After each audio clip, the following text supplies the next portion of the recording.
Hi everyone. Okay, tonight's what's for dinner recipe is meatloaf. I like to get recipes out of the books that come with the programs that I'm doing, and this recipe is one that I've kind of modified from one of my favorite recipes in the Book of Beast, because I'm doing Body Beast right now. This recipe is Siggy's signature meatballs.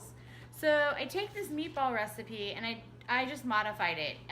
Took a little bit of what my family's meatloaf recipe was and what ingredients are in here to get the best of both recipes. So this one is a little healthier version than the one my family used to make.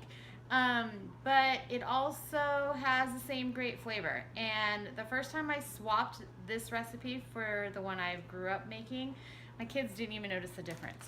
So I start with 3 pounds. All right, so let's try this again. That was a little bit of a technical difficulty. As I was saying, we start with 3 pounds of ground sirloin.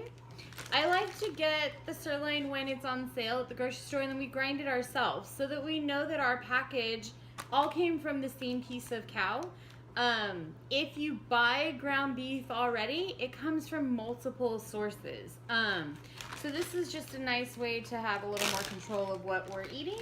You can also, and I have done, you can do this recipe with lean ground turkey. Either is fine. I just recommend getting the 93.7 sirloin if you can, or the lean turkey. So we start with that. To the 3 pounds, I'm gonna add 1.5 cups of oats. And that's gonna help bind it together. Traditionally, you would use breadcrumbs, or you could use like corn checks we've used in the past, or rice checks, things like that. I like the oats. It holds it together really well, and it's got a nice it has good nutritional value. You're gonna add 2 whole eggs. This is gonna help keep it bound together. And the recipe is slightly different than the meatball recipe. The meatball recipe would add Parmesan cheese, it would add oregano, so we're gonna skip that step. Again, this is just for the meatloaf.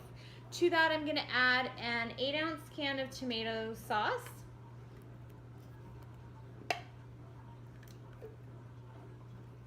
And then I like to save the can because I'm gonna put a little bit of water in it and put it on the bottom of my pan so it doesn't stick.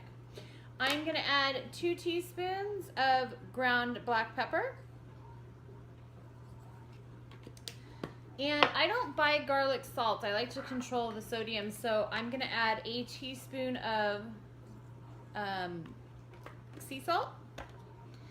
And I'm gonna add 2 teaspoons of, actually I'm gonna add a tablespoon, which is about a palmful, of garlic powder. Okay. I'm gonna take off my ring for this. To that, we're gonna just mix it all up. You wanna make sure that the eggs get mixed in real well, that all of the oats are mixed in. You don't want like any clumpy pieces of oats. You wanna make sure it's incorporated really, really well. Just so, I'm gonna mix it up.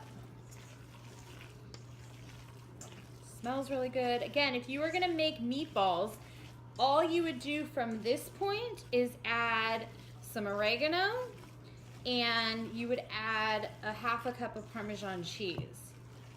And you would omit the egg if you were making meatballs. You don't need the egg and the Parmesan cheese as a binder.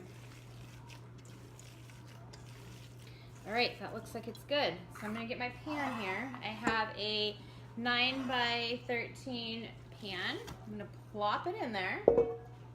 Okay, now I'm gonna mold it into a loaf. I'm just pressing and molding.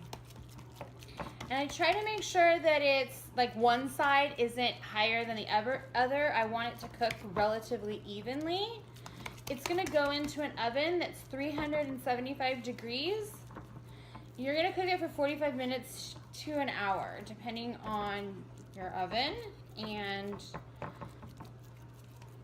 the thickness of your meatloaf. So I like to try to pat it out relatively thin. Now this will make dinner for 5 of us tonight. My kids are big meatloaf eaters. And then it'll give us a couple of servings left over for lunches during the week, or meatloaf sandwiches during the week. Okay, so let me wash my hands really quick. All right, so the meatloaf is all done. Okay, fills off the pan. I added about a water to half of my can, and I'm just gonna go alongside the meatloaf. This way it doesn't stick to the bottom of my pan. You could have also done like a non-stick spray if you wanted to. Again, this goes into a 375 oven for 45 minutes to an hour. We will pair it with some basmati rice, and I will steam up some broccoli and then make a dinner salad. So I hope you guys enjoy the recipe and have a good day.